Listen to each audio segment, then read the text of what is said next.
there should be one word on the minds of every NFL player and the union that represents them: guaranteed. It's way past time for those who play America's most popular, and physically demanding, sport to be paid what they're worth. The most obvious starting point would be to ensure their contracts work like pretty much every other professional league on the planet. The NFL's standard practice of only guaranteeing part of a contract, even for the biggest stars, seems grossly inadequate when one considers that players have a shorter shelf life than any other sport and often face a lifetime of debilitating health problems because of the sheer brutality they put their bodies through. A first-of-its-kind analysis from the Associated Press only strengthens the argument that players are getting a raw deal. Since 2005, the AP found the average amount of playing experience for athletes on the NFL's opening day rosters has shrunk from 4.6 to 4.3 years. Essentially, a 53-man roster is comprised of a few star millionaires, most notably, the quarterback, and a bevy of young players earning close to the minimum salary. Older players, especially those at positions considered more easily replaced, are being forced out of the game or left with take-it-or-leave-it contracts that are great for teams but do little to ensure an athlete's long-term financial health. Just look what happened to Seattle Seahawks safety Earl Thomas. Heading into the final year of his contract, Thomas held out through the preseason in hopes of landing a new long-term contract, one with plenty of upfront money that he could put in the bank before he stepped on the field again. Essentially, he wanted an insurance policy in case of serious injury. Holding out was the only way to get it under the league's current structure.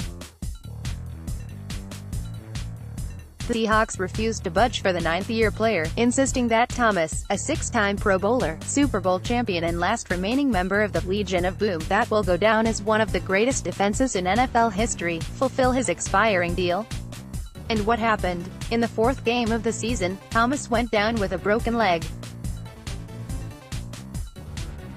As he was carted off their field, Thomas flashed an obscene gesture toward his own bench. He might as well have made it to the entire league and the union that represents him. In all likelihood, Thomas's last chance to earn another big payday has gone up in smoke. Thomas could have stuck to his demands, like Pittsburgh Steelers running back Le'Veon Bell.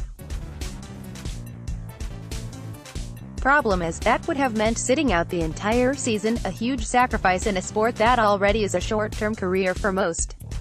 Coming off 2 straight 1,200-yard rushing seasons, Bell had every right to demand a long-term deal that would ease the financial pain of a serious injury.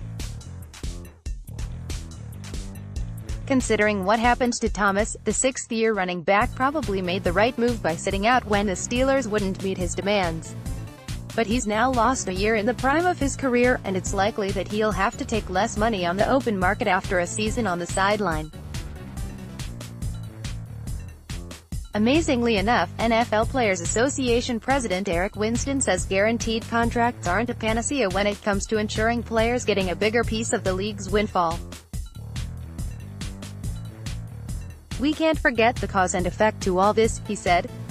"The more guaranteed money you get, maybe the shorter your contract should be.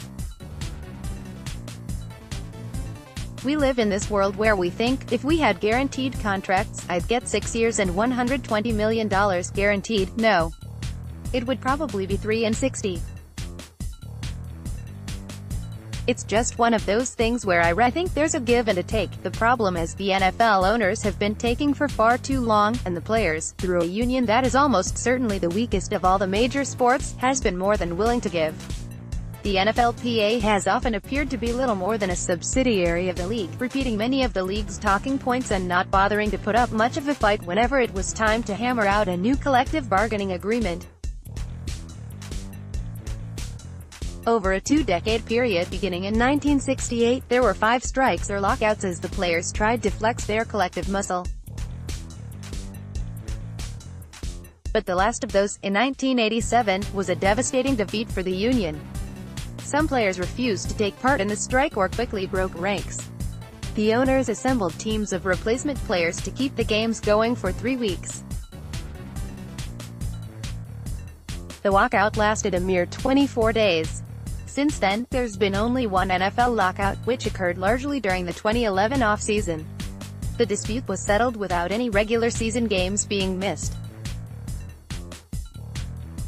While no one wants to see games lost, it's rather amazing that the owners have been able to largely maintain labor peace for more than 3 decades, all while bolstering their own wealth enormously through new stadium deals and continually rising franchise values, and still getting the players to work for non-guaranteed contracts and burying for years the enormous health problems caused by head injuries. The players must stand up for themselves when the current labor agreement expires after the 2020 season. That means putting aside a nice little nest egg each month to prepare for the very real likelihood that the owners won't be very amenable to their demands.